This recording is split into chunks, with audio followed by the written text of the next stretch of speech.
qui a les couilles d'appeler un standard pour dire qu'il a des pensées pédophiles. On est quand même à plus de la moitié du reportage, on n'a toujours pas quelqu'un qui a dit que c'était grave quand même. À quel moment il peut y avoir une part d'humanité dans ces personnes-là? Bonjour à tous et bienvenue dans cette nouvelle vidéo YouTube. C'est Grégoire, plus connu sous le pseudonyme Le Vrai GSR sur internet, mais aussi l'entrepreneur le plus détesté des réseaux sociaux. Et ça, c'est pas moi qui le dis, hein. Visiblement, quand c'est les autres qui le disent, c'est qu'ils ont probablement raison.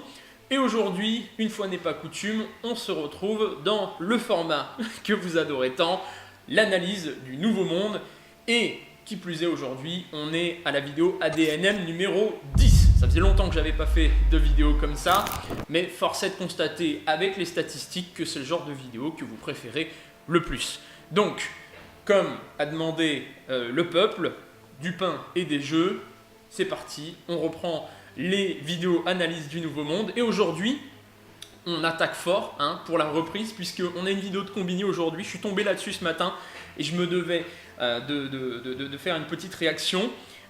Fantasme déviant, comportement sexuel inadéquat et consentement, 2 points. On a passé une journée au S et OS, d'accord. Donc, vidéo de Combini qui est sortie il y a un jour, le 6 novembre 2023, qui a déjà fait 100 000 vues, donc ça cartonne plutôt pas mal. Alors, qu'est-ce que le SEOS? Déjà, ce serait une bonne chose de savoir ce que c'est. Alors, le SEOS, c'est un service d'écoute et d'orientation spécialisé, c'est un dispositif de prévention à destination des personnes qui se questionnent sur la notion de consentement ou sur des comportements potentiellement inadéquats, ou encore qui présentent des fantasmes sexuels déviants. SEOS s'adresse à toute personne directement concernée, à son entourage, aux professionnels confrontés à des questions. Ok, super. Il offre une ligne gratuite, anonyme et confidentielle. Voilà. Et alors, ce qui est intéressant, pourquoi j'ai voulu parler de ça, non pas que c'est un sujet qui me passionne, mais plutôt un sujet qui me dérange un petit peu, puisque, en fait, j'arrive là-dessus et je me dis, tiens, une ligne téléphonique pour les pédophiles, bizarre, ok. Bon, c'est quand même assez particulier, j'espère que c'est pas financé par les impôts. Et surtout, j'espère que les gens ont quand même une réaction assez virulente vis-à-vis de ce genre de choses. Eh bien, quand on regarde le top des commentaires, on n'a que des félicitations. Voilà, il faut communiquer davantage sur ces établissements en France, il faut connaître ces organismes, c'est génial d'avoir créé ce genre d'appel. Enfin bref, on va voir ensemble en quoi ça consiste, qu'est-ce que c'est et est-ce que ça va vraiment aider la société. C'est parti. J'ai peur de passer à l'acte sur ma fille, j'en fais des cauchemars, je me demande si je suis pédophile et si je représente un danger pour ma fille. Quand on se perçoit soi-même comme un monstre, on n'ose pas aller demander de l'aide. Je vous félicite déjà de nous appeler, parce qu'effectivement c'est pas une démarche facile. Alors évidemment ça n'enlève rien à la douleur des victimes. Je pense que prendre en charge un auteur c'est indispensable pour éviter les victimes. Service d'écoute et d'orientation CEOS, bonjour. C'est apparu quand ça, monsieur ces fantasmes vis-à-vis de votre demi-sœur et finalement toute la place que ça prend là maintenant? Qu'est-ce qu'on appelle fantasme sexuel déviant? Alors il y a déviant par rapport à la loi, ça c'est relativement clair. Après, c'est la personne elle-même qui considère qu'elle est déviante, qui détermine ce qui la fait souffrir ou ce qui est susceptible de faire souffrir l'autre. Et alors, qu'est-ce que vous avez comme type de pensée à ce moment-là? Et quand vous nous appelez, vous attendez quel type d'aide de notre part? Comment est-ce que vous gérez votre sexualité là en prison Ça va d'un adolescent qui a été troublé par exemple parce qu'il a lassé les chaussures de sa petite sœur, il a aperçu sa culotte et il se demande ce qui se passe et ça l'inquiète beaucoup. Je pense à un père qui était à la fois le père de l'auteur et de la victime. Sa fille venait lui confier qu'elle avait été abusée par son propre frère et qui, on peut l'imaginer, était complètement démuni et se demandait ce qu'il devait faire. Des conjoints soupçonnant une infidélité fouillent dans le portable de leur compagnon et découvrent des photos pédopornographiques. Enfin voilà, c'est extrêmement diversifié.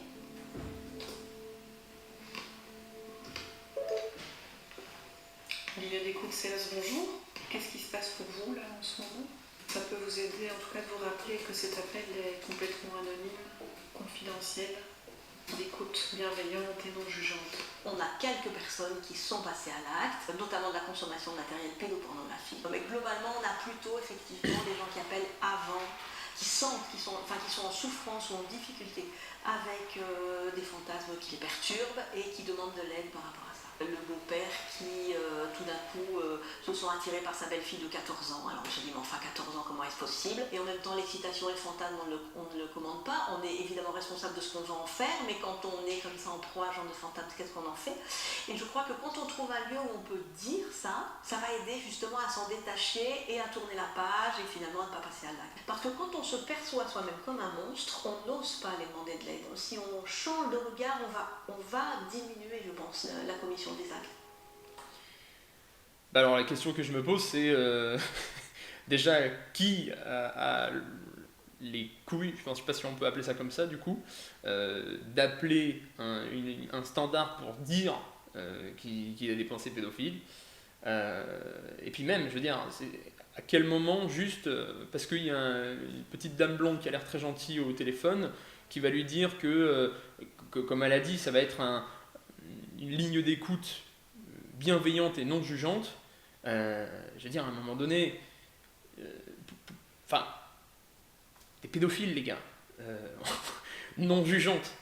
On va être bienveillant avec ces gens-là aujourd'hui au XXIe siècle. C'est ça le projet. C'est-à-dire que les mecs font quand même des choses qui sont pas dans la loi, il me semble, ou alors il faudrait revisiter la loi. Et on va les caresser dans le sens du poil. On va leur dire ça va, c'est pas grave, ne t'inquiète pas. Ne le fais pas, c'est pas très bien. Enfin, je veux dire, non, du coup, ne le fais pas. Enfin, ils vont pas dire ne le fais pas puisqu'ils sont pas dans le jugement. Enfin, qu'est-ce qu'ils vont dire? Qu'est-ce qu'ils vont dire au téléphone à un pédophile sans le juger? Monsieur décrit des fantasmes qui deviennent de plus en plus envahissants et qui ont des conséquences dans sa vie quotidienne. Est disposé à poursuivre un travail auprès d'un thérapeute spécialisé, les coordonnées lui ont été proposées.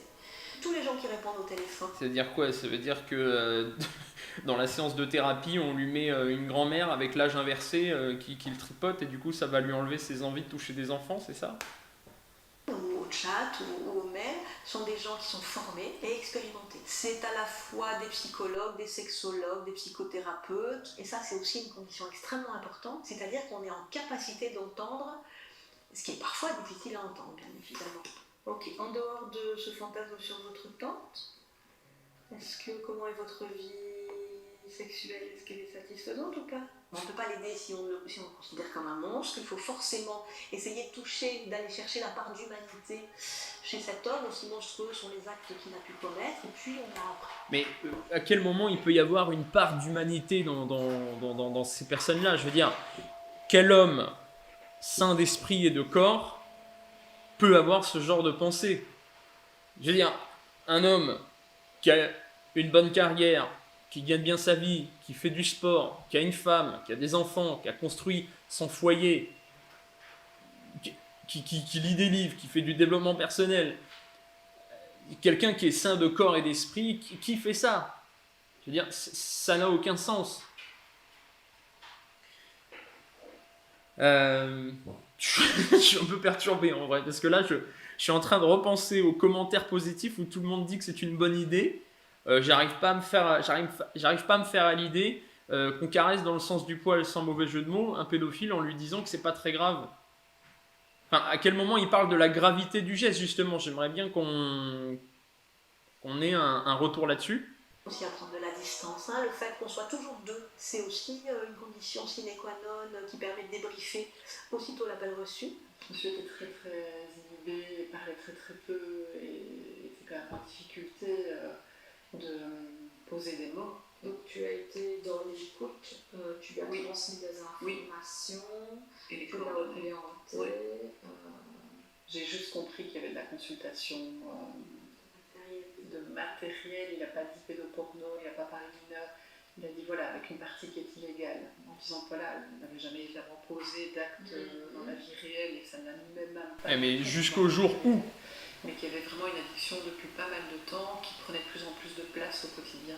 C'est fait partie d'une association plus grande qui est l'UPPL, Unité de psychopathologie légale, qui prend en charge des auteurs d'infractions à caractère sexuel qui ont été condamnés. Il était assez fréquent que les patients me disent voilà, moi j'ai essayé d'en parler auparavant et je n'ai pas trouvé l'aide dont j'avais besoin, ou je n'ai pas osé en parler, ou quand j'ai tenté d'en parler, je n'ai pas été entendue. Et il y avait une manifestation. Non mais pardon, mais encore une fois, à quel moment on est censé soutenir ce genre de choses? Un pédophile qui se plaint que les gens le jugent et que personne ne le comprend, c'est normal. Allô. Voilà, on ne devrait pas, dans une société saine, encourager ce genre de choses. Et pourquoi on met en place des trucs pour leur dire que c'est pas grave, encore une fois, parce que on est quand même à plus de la moitié du reportage, on n'a toujours pas quelqu'un qui a dit que c'était grave quand même. Une demande. Et nos appels sont en constante augmentation, ce qui prouve qu'effectivement, il y avait vraiment un besoin à ce niveau-là. Mon fils est coupable d'agression. Je crois qu'il va falloir... en fait, la solution, c'est pas pour éradiquer en tout cas la pédophilie, c'est pas de mettre en place des centres d'appel d'aide pour leur dire que ce qu'ils font, c'est pas très grave. C'est qu'ils puissent pas passer à l'acte et recommencer. Et pour ne pas passer à l'acte et recommencer, il y a des solutions un petit peu plus terre à terre, un petit peu plus efficaces. C'est peut-être cruel, c'est peut-être horrible, je sais pas, donnez votre avis en commentaire, mais ça c'est un petit peu le problème de la France. Alors là on est en Belgique, mais c'est pareil hein, au niveau francophone, en tout cas dans cette mentalité, quand il y a un truc qui va pas, au lieu de prendre une mesure sévère qui empêchera complètement les acteurs, les protagonistes et ceux qui sont influencés par tout ça, de passer à l'acte et de faire des choses horribles sur les autres membres de la communauté, de la société, mais plutôt on va mettre en place des petits trucs mignons tout gentils pour déstigmatiser, parce que c'est encore ça toujours le propos, hein, c'est il ne faut pas les stigmatiser. C'est à peu près au même niveau que quelqu'un qui va agresser une meuf dans la rue, et on va le mettre non pas en prison ou avec une peine de mort, mais on va le mettre dans une cellule de déstigmatisation. Le pauvre, s'il a agressé une femme dans la rue, c'est probablement qu'il a eu une enfance difficile. Non mais tout ça n'a aucun sens. Je veux dire, il faut qu'on se réveille là, on est fin 2023, bientôt début 2024. Tout ça en plus, il y a de fortes chances que ce soit financé par les impôts. On n'a pas encore la réponse, on verra bien. Je n'ai rien fait et j'aurais aimé qu'on me dise comment aider mon fils. Avec ma copine, on se prenait souvent en photo et même parfois on se filmait en baisant. Quand elle m'a quitté, je ne l'ai pas supporté. J'ai décidé d'envoyer une vidéo d'elle et moi à mes potes. Elle a failli se suicider. J'ai trop honte. Je suis souvent très excitée quand je vois des filles de 10-12 ans. Je ne comprends pas pourquoi. Le secret professionnel est une obligation qui peut être levée dans des circonstances extrêmement précises. C'est-à-dire lorsqu'il y a un danger imminent à venir pour une personne identifiée. Ce qui est extrêmement compliqué au téléphone. En revanche, on a, comme tout le monde, une obligation d'assistance. On va d'abord écouter, on va s'assurer qu'on a bien compris, elle s'entend dire... C'est pas grave. Et on va l'aider à clarifier. Parfois, c'est suffisant. Vous avez réussi en vous baissant à voir la couleur de son string. Et c'est vraiment réel ça, monsieur, ou c'est plutôt à ce moment-là votre imagination? C'est pas fait exprès. Quelqu'un qui est en proie à des fantasmes où il y a une imminence de passage à l'acte, on va essayer de trouver avec lui quelle est la solution qui est possible pour lui, une hospitalisation, se réfugier chez quelqu'un de proche, éventuellement appeler son médecin pour avoir un traitement qui va un peu calmer l'angoisse éventuelle, l'envahissement fantasmatique, mettre en sécurité une victime potentielle. On a aussi toute une... Et encore une fois, l'industrie pharmaceutique et le capitalisme de connivence se frottent les mains, hein, c'est-à-dire que... Non, en fait, la solution de leur couper les couilles ou de les tuer pour pas qu'ils recommencent, elle est inenvisageable parce que les pauvres, s'ils peuvent plus consommer derrière, le capitalisme s'arrête. Donc, ce qu'on va faire, c'est qu'on va créer des médicaments qui sont des placebos, hein, qui ne servent à rien et qui ne changeront jamais rien. C'est-à-dire, on va les mettre dans une cellule gentille, hein, c'est-à-dire c'est un hôpital psychiatrique, donc il y a... c'est confortable, il y a un lit, voilà, il y a de la bouffe, on peut aller aux toilettes quand on veut, on a des infirmières jolies qui viennent comme ça nous dire que ce qu'on a fait c'est pas très grave, on a des petits médicaments, on a la télé, on peut regarder le foot à 21h, et puis on continuera comme ça à consommer et à faire partie de la société. Enfin, je veux dire, c'est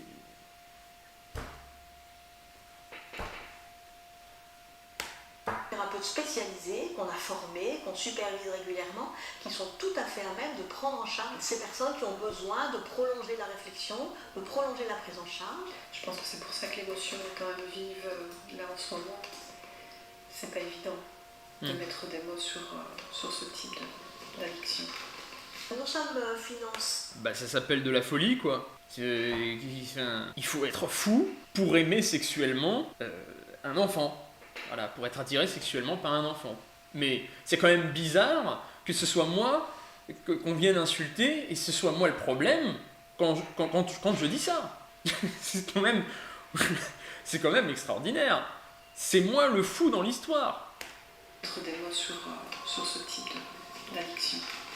Nous sommes financés en grande partie par la Fédération Wallonie-Bruxelles et nous avons un financement complémentaire par la région Wallonne. C'est l'État, oui. Parce que ça rentrait dans un plan plus global de la violence faite aux femmes et la pédophilie est sponsorisée par vos impôts. Donc, les amis, faisons une brève avant la conclusion de cette vidéo.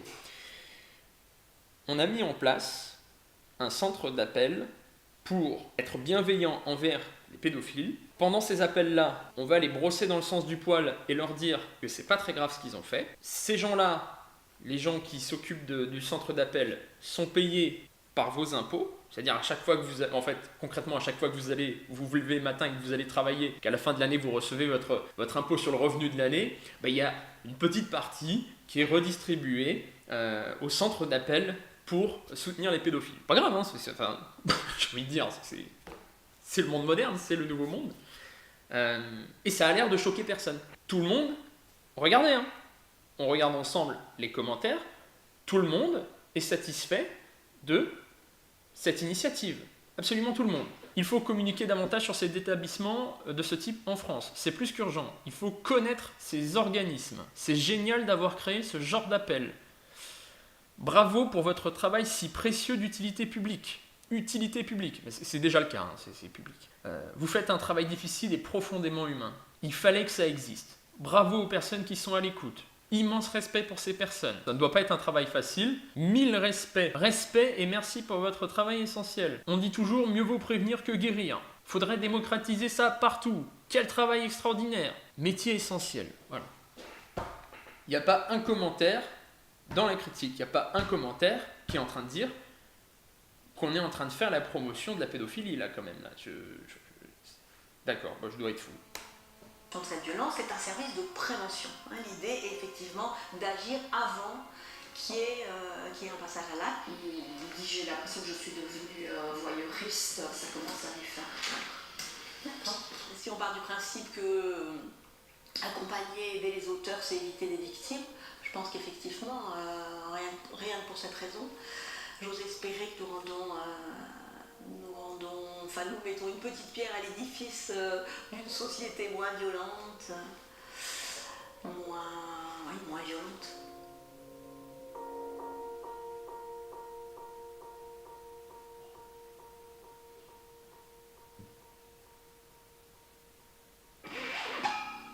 Thank you for watching. Écoutez, merci Combini pour ce reportage. Vous savez, il y a un principe qui dit en anglais, alors pardon pour cet anglicisme, less is more. Donc moins et plus, dans un bon vieux français littéral, ce qui signifie qu'en fait, la solution, généralement, quand il y a un problème, c'est pas de rajouter quelque chose par-dessus le marché, mais c'est d'enlever justement quelque chose. Donc là, typiquement, dans ce genre de situation, si on applique le concept less is more, que je partage, on n'est pas censé, par exemple, rajouter un organisme payé, subventionné, avec des bureaux, avec des fournitures de bureaux, avec des gens qui ont des voitures de fonction, qui vont pouvoir déduire les frais kilométriques. Enfin, vous voyez, ça va loin dans le délire. C'est-à-dire qu'on ajoute plein de couches administratives parce qu'on est tout le temps dans ce genre de démarche administrative. On rajoute des trucs. Alors, l'idée de base, c'est on essaye de rajouter notre pierre à l'édifice pour un monde moins violent. Mais au lieu de rajouter tout le temps des trucs, on enlève ceux qui sont violents de la société, tout simplement. Je veux dire, la solution est plus simple, elle coûte moins cher aux contribuables, c'est plus rapide et c'est plus efficace. Si c'est pas dissuasif de faire quelque chose de violent, qu'est-ce qui m'empêche de continuer à faire quelque chose de violent? Si quand je fais un truc grave du niveau de la pédophilie, le truc que je risque, c'est de la prison avec sursis et une petite dame Véronique, j'ai rien contre les Véroniques, mais avec les cheveux blonds là, qui me caresse dans le sens du poil, qu'est-ce qui m'empêche de passer à l'acte et de recommencer? Parce que c'est pas si grave en vérité. C'est pas si grave en vérité. Par contre, Si la conséquence de mes actes et de mes pensées, c'est que je me fais couper les couilles, ou que je me fais extradier, ou que j'existe plus, je vais quand même réfléchir à 2 fois. Je sais pas ce que vous en pensez, hein. Dites ce que vous en pensez dans les commentaires. Voyons si c'est un petit peu plus nuancé cet enthousiasme envers ce nouvel organisme. Et puis, je tenais à rajouter quand même pour cette conclusion que je trouve ça quand même assez marrant que ce soit Combini qui nous fasse une vidéo sur les déviances sexuelles, les comportements sexuels inadéquats.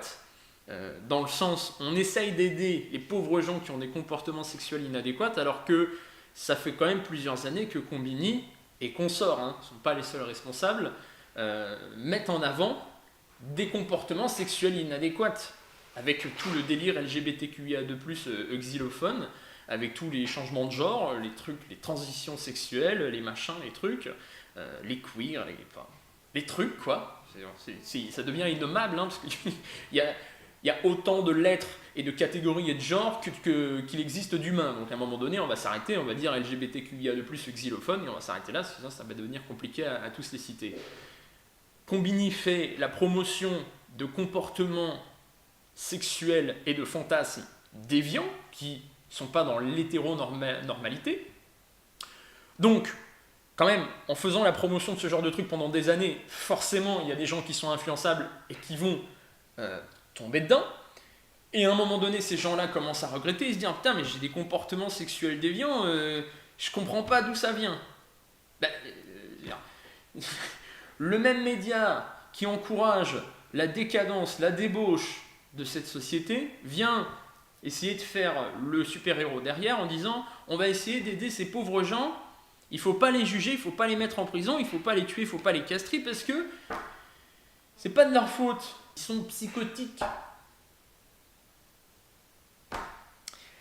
Voilà. Donc, eh bien écoutez, merci d'avoir regardé cette vidéo jusqu'au bout. Si tu es encore là, c'est que tu es vachement courageux. Ce qu'on va faire, c'est que s'il existe encore une part d'humanité dans les gens qui regardent cette vidéo, et d'humanité, je précise pas, quand je dis humanité, c'est pas vous essayez de subventionner les pédophiles, c'est pas ça que je suis en train de dire. Voilà, l'humanité, c'est-à-dire les gens normaux. S'il existe encore une part d'humanité et de gens normaux qui regardent cette vidéo et que vous avez un petit sentiment de gêne, un petit sentiment de dégoût, un petit sentiment de tout ça, il y a quelque chose qui ne va pas, eh bien écoutez, vous avez probablement votre place dans la communauté qu'on est en train de construire, à savoir l'Académie des Libertés. C'est l'instant auto-promo, évidemment. L'Académie des Libertés, c'est le programme que j'ai lancé il y a plus d'1 an maintenant et qui se veut comme le Netflix de l'indépendance financière. L'objectif, c'est d'avoir des académies sur le business en ligne, l'investissement, la productivité, l'expatriation, la fiscalité, des résumés de livres et bientôt du sport, de la santé, du survivalisme, de l'immobilier, etc. Bref, l'idée, c'est que toute personne qui s'intéresse de près ou de loin à l'indépendance financière puisse trouver la réponse à sa question à l'intérieur de cette communauté. Et évidemment, l'idée, c'est un petit peu de regrouper les esprits éclairés et de les mettre en face des meilleures stratégies d'indépendance financière. Si ça vous intéresse de vous en sortir, d'avoir un petit peu plus de pouvoir d'achat et de rejoindre une communauté de gens qui pensent comme vous et qui ont les mêmes ambitions, le lien est dans la description pour vous inscrire gratuitement pendant 7 jours. Il y a une offre en ce moment qui vous permet de découvrir toute l'Académie des Libertés pendant 7 jours gratuitement et de nous rejoindre après ou pas, c'est sans engagement, c'est vous qui décidez. Bref, toutes les informations sont sur le lien dans la description juste en dessous. Et j'ai envie de dire, ouais, on va s'arrêter là, parce que sinon je pense que ma chaîne YouTube elle va sauter. Voilà, merci de m'avoir regardé, on se retrouve la prochaine fois pour une nouvelle vidéo. C'était Grégoire, le vrai GSR, créons ta liberté. Et puis comme j'aime bien le dire, agir ou crever, il faut choisir. Et toi, tu choisis quoi ?